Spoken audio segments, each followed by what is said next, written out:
I went to the movies recently to see the latest Ridley Scott picture. It's called The Martian. Yes, I saw this by myself while Vic and Marissa are traveling all over Europe. You ready? Ready! The Martian, of course, stars Matt Damon as an astronaut who gets abandoned inadvertently on Mars. It's based on a best-selling book and basically, I think, follows the same plot as the book. He gets separated from his crew at the very start, and then he has to kind of make his way and survive the only way he can as a botanist, as a scientist, by using science to solve all kinds of complicated problems. I am the greatest botanist on this planet. Back on the ground, we've got Jeff Daniels, who plays the head of NASA. He's in charge of everything, but he's got lots of minions around him, lots of actors in this movie.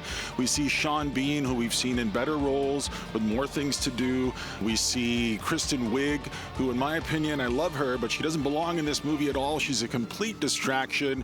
And of course, we also have a third kind of subplot with the crew that abandoned Matt Damon on Mars. They're flying through space, trying to figure out what to do. Houston, be advised. We've got a video message. It's directed to the whole crew. Play it. The end, I thought, was pretty gripping, pretty tense, filled with lots of very interesting space shots, lots of special effects, lots of huge ships that are kind of floating around in space. And they go for a long shot, like they try to do something that seems really impractical, really impossible.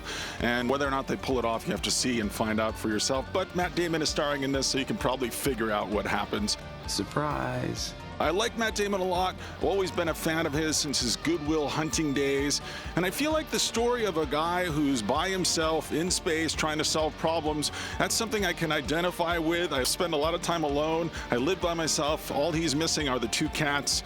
But I feel like there are lots of interesting things here. It's a very lonely movie. It's not a very sentimental movie. There's no love, no nudity, no sex, no real human connection other than the connection between the people who are in space together, the astronauts. I hope you enjoyed your tour of the Hermes and see what a stellar crew we have. Say goodbye, crew. Goodbye, crew. Everyone's a comedian. Overall, I thought it was a pretty good picture. Not Ridley Scott's best picture, pretty far from it, but I think it's still a decent night at the movies. I'm going to give The Martian a 6 out of 10. EP's movie coverage is brought to you by Nintendo, makers of Splatoon for the Wii U.